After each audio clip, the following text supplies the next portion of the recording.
NoDQ.com. NoDQ.com. NoDQ.com. NoDQ.com. NoDQ.com. NoDQ.com. NoDQ.com. NoDQ.com.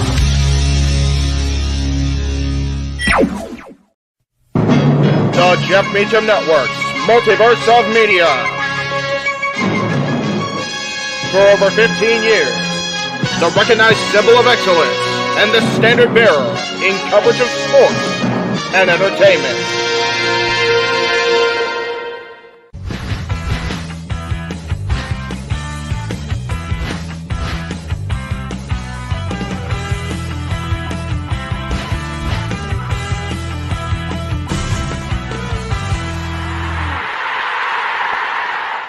What is up, everybody? Welcome to Talk Wrestling here across the Jeff Meacham Network, Multiverse of Media, and of course, its original home, NoDQ.com. I am, of course, Jeff Meacham, but you guys already know that. If you're watching on a Monday, you know it's time for Talk Wrestling. Pretty standard day today. It was a pretty chill Monday, which is always a welcome thing around these parts. So thank you again to everybody that's been here already. Marshall's here, CJ's here, Muhammad's here, Mr. Thomas here. Thank you for the appreciation on the intro. We do try hard around here in the Multiverse of Media, so thank you for that. And yes, Josh, we are going to talk wrestling, but again, it's a Q&A format, so you guys send in whatever questions you want. I did ask for questions. Didn't get a whole lot in the interim that I asked, so we're just going to go ahead and let the chat room do its thing. So we'll go ahead and just throw up everybody's comments and all the things. Again, good to see everybody that's here thus far. Got a lot going on as we head into Monday Night Raw at the top of the next hour. We're kicking things off with the world champion Seth Rollins talking about his future, and you know that's been the question pretty much all weekend, even before that, when they made the announcement about Seth not only appearing on Raw Talk His Future, but kicking off the show.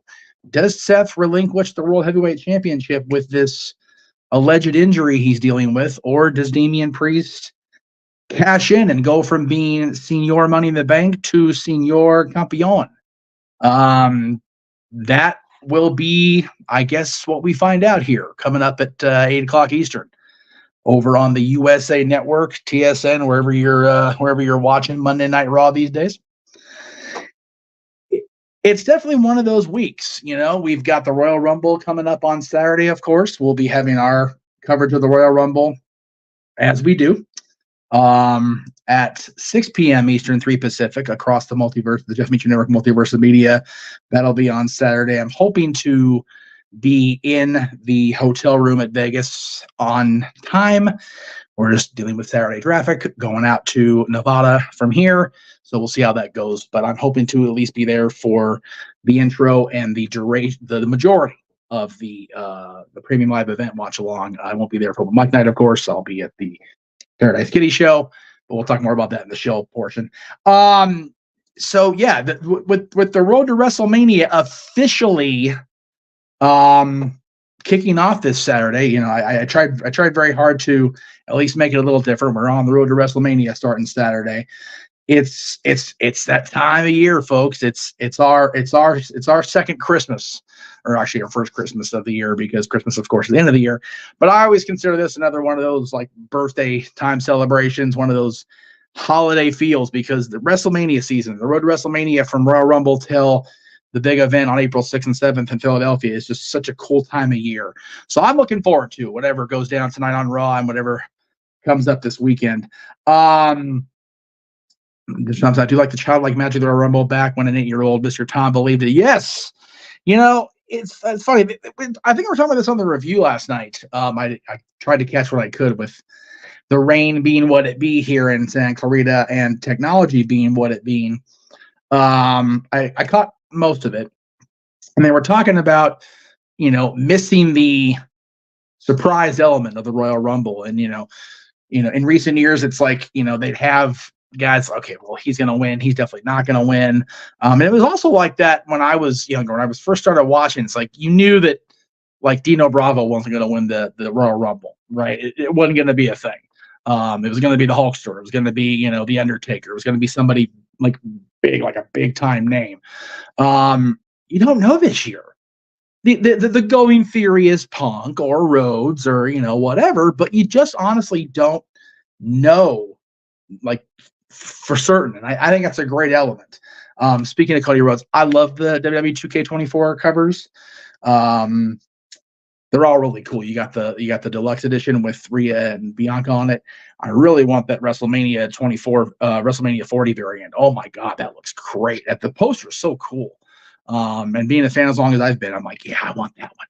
So I don't play the video games anymore. I haven't for a long time, but I'll buy it for Dylan just so I can have the cover, right? His birthday's in April. Why the hell not? Good question here from Muhammad. Why do I think Seth Rollins keeps getting cursed on the road to WrestleMania season? Looks like he can't seem to catch a break. Yeah, that's just so.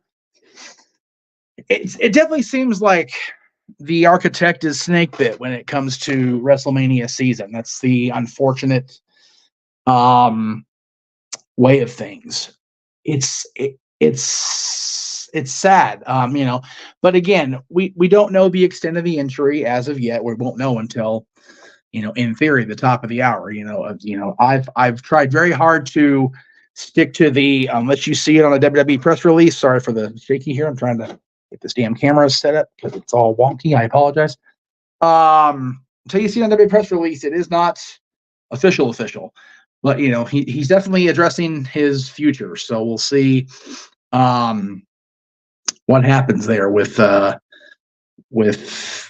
Seth. But it does seem like he's got a little bit of the snake bit nature to his WrestleMania seasons. Wish you could have anyone in the Rumble, including that'd be a little bit of a security risk, Marshall, but I'd definitely be cool. And yes, G, you're on the road to WrestleMania for sure. You're getting to be there at Lincoln Financial Field. Very cool that you're going to Mania. Yes. Need to have patience. That's what we said during open mic night. Of course, I'm leading to the Paradise Kitty show with the Guns N' Roses song. But yes, patience is a virtue. No, not the no DQ panelist, although, Virtue definitely has his opinions on what's going on in WWE and across the wrestling world. And yeah, for Rollins, wrestling that many times, it's going to catch you. There's no doubt about it. Josh was talking about the Rumble. The top 3 betting odds favorites are Punk, Cody, and Gunther. And Gunther and Punk have switched in recent days. Again, Gunther is the longest reigning WWE Intercontinental Champion. That comes with a lot of clout in the eyes of the wrestling fans and the folks that, set up the betting odds on professional wrestling. Even though it's predetermined, they still do the betting odds stuff. So I'd like to see just something. Cody and Gunther, excuse me. Gunther. Josh typed it wrong, so I read it wrong. There you go. It is what it is.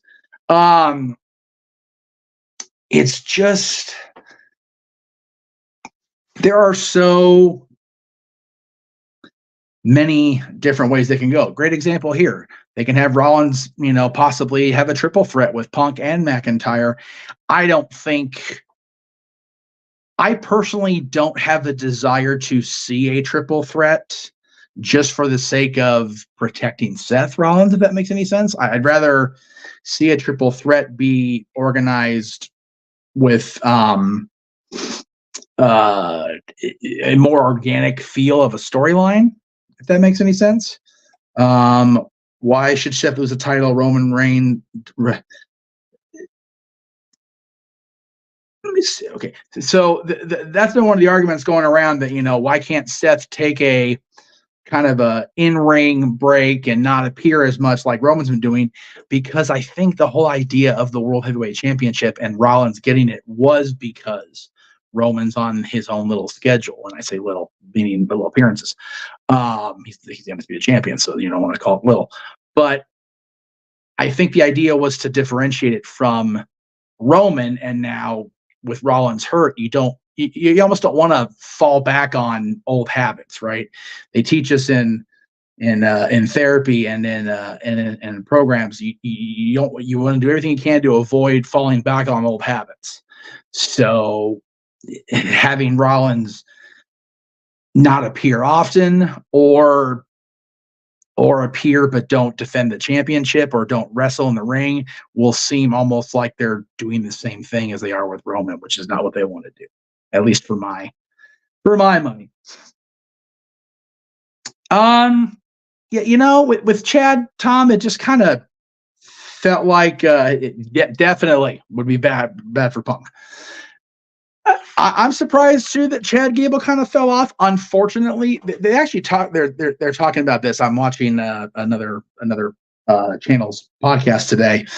Okay, I'm watching 8 weeks. I'm not going to try to sugarcoat it.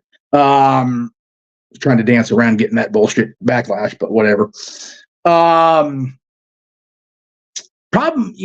problem with WWE is that they're very top star heavy. So they can only seemingly rotate so many guys in at once, which is unfortunate, but it is what it is. Going back to the Roman and Seth thing, we need at least one world champion to be on TV regularly. We can't have 2 part-time. Yes, exactly, JJ. That is the exact reason why they, created the World Heavyweight Championship for Raw, because Roman wasn't there and he wasn't appearing regularly. And SmackDown definitely seems like it's stalling with him being champion still. Sam says, unpopular opinion, but Seth Rollins' gimmick is terrible. Outrageous attire, that stupid forced laugh, and a lot of woeing by the crowd. It's like he bought parts of his gimmick from a jumble sale. That's a very unpopular opinion. I disagree with it. So there you go, Sam. You are absolutely right. Your opinion is unpopular, at least on here, because I love Seth. If Seth has to give up the title tonight, do you make the Rumble match for it, or do you wait for a title rotation elimination chamber Eddie one of the month before WrestleMania 20? I think if he actually does get the opportunity to forfeit or vacate it rather than initiate a Money in the Bank cash in, I'm okay with it being in the Rumble. We've only done the Royal Rumble with the WWE Championship on the line twice, and only once when it was vacant. So if they do it right, I'll be okay with it. And what's right? It's a matter of opinion, I suppose. How do I feel about a Cody Rock Roman 3-way? Absolutely not. I don't have any interest in seeing Rock and Roman in any other sequence but one-on-one, just the two of them. The Rock versus Roman Reigns. I don't need anybody else in that match. No. It's not about anybody else. It's about The Rock and Roman and their beef. Josh says, if WWE doesn't get Okada for the Rumble, the main event should still be Rhea versus Becky. WWE shouldn't put Punk right into the main event scene so quickly. Again, JJ brought this up on no, excuse me, not JJ. James kind of alluded to an open mic night on Saturday. I think we're being a little hard on Punk unnecessarily. I have a feeling and this is just my feeling, my opinion, my observation. Punk didn't come back here just to be another guy on the roster, in the shuffle, if you will. I'm not saying he has to be in a main event slot at WrestleMania this year, but I think that's what they were building to.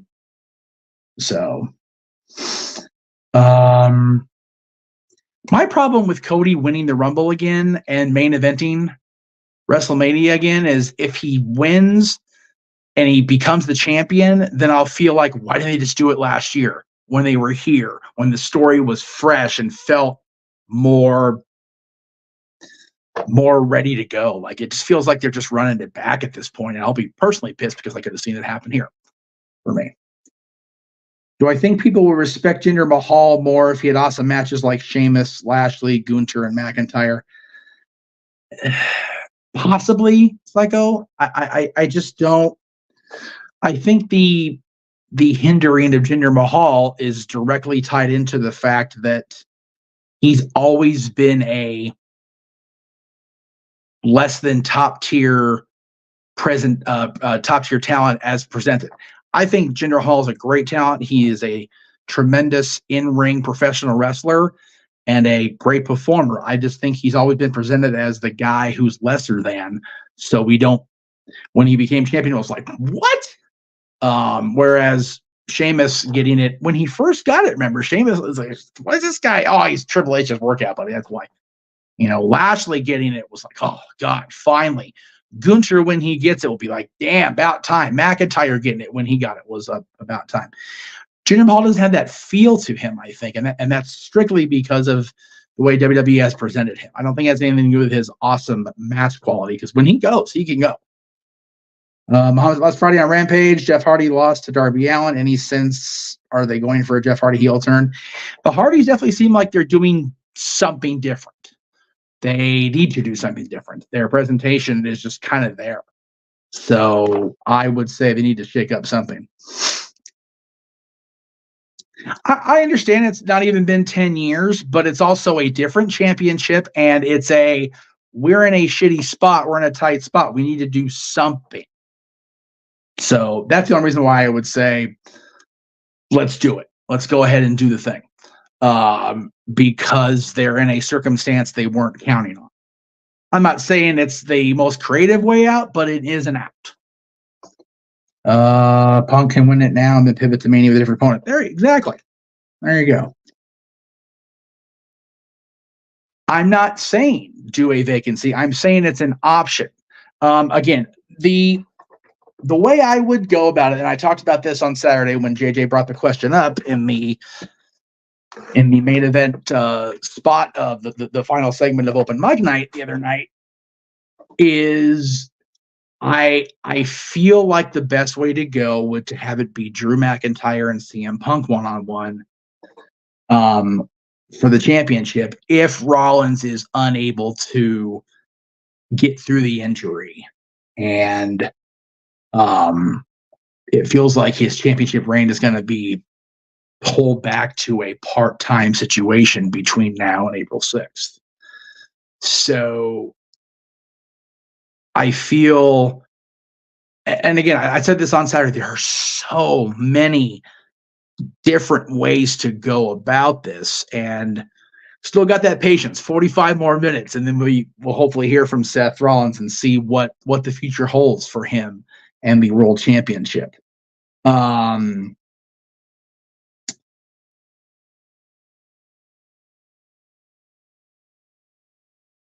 Yeah, it's so Chris, we kind of already addressed your comment, so we'll go ahead and I'll encourage you to go back and watch this on demand later.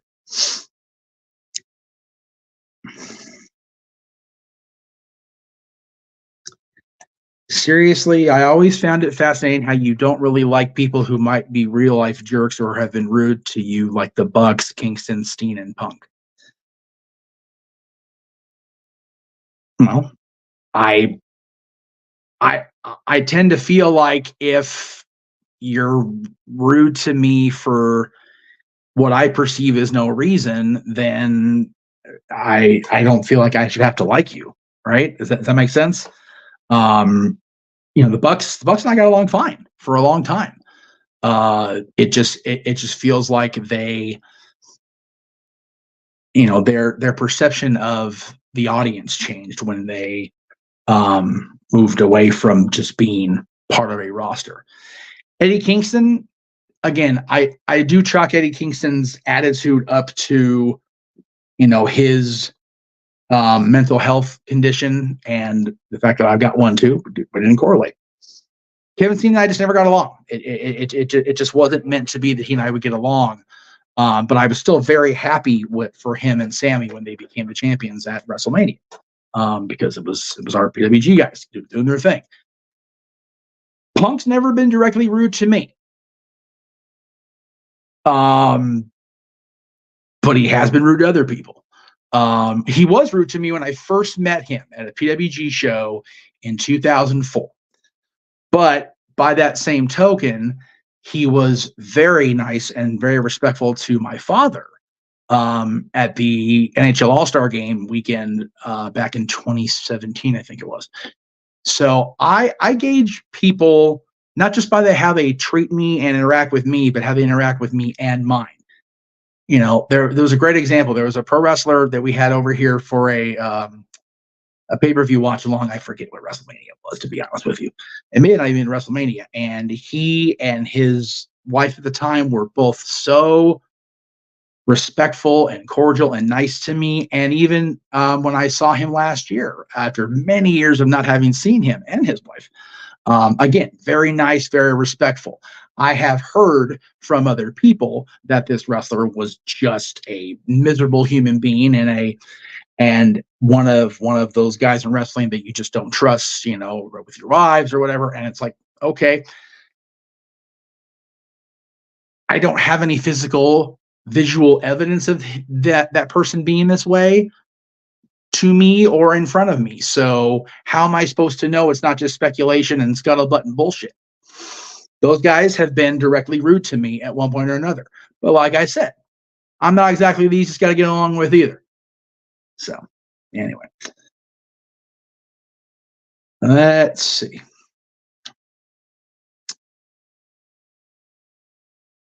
Yeah, exactly. There you go. I like that.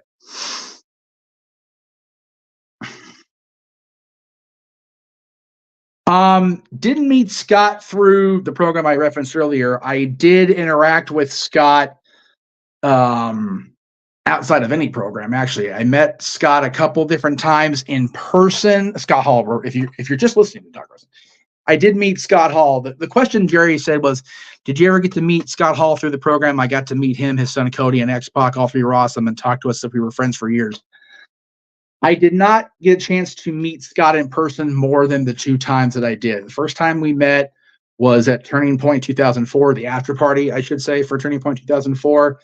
The other time was when he and Kevin came out to the Wrestling Guys store and they did a meet and greet about a year before he passed. First time at 2004, we were all in a much different place. At the time we interacted at the TGI Fridays there near Universal Orlando, long night, everybody's, you know, drinking and not paying attention. And it was just, I don't even remember the interaction, to be perfectly honest with you.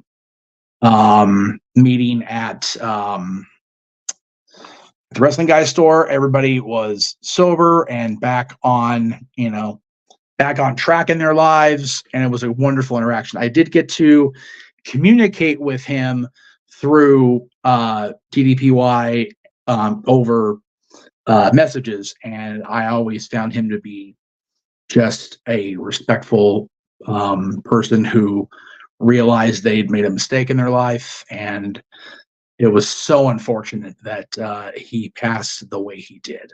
It was very sad. As far as X-Pac, everybody knows I met X-Pac. I love Sean Waltman. He's one of the OGs, one of my oldest acquaintances in wrestling, and I will forever have love and respect for Sean Waltman. All right, I think we're going to cut it there. I know we're a little short, but I have a missed call from home that I need to address. So what I will do is say thank you for watching the last 20 minutes. It's very much appreciated. I'll run a couple commercials, and then we'll call it a show. Thank you guys very much for watching. I know it's brief. I'm sorry. As I said, when I came on the show, I think it was last week or over the weekend, last weekend, things are going to be pretty crazy as far as I'm going to have to pop off sooner sometimes because of stuff beyond my control. So thank you guys very much. Have a wonderful rest of your Monday. Enjoy Monday Night Raw. Let's see how it goes and watch Aaron's recap right here on NoDQ.com afterwards. And we'll see you next time on Talk Wrestling.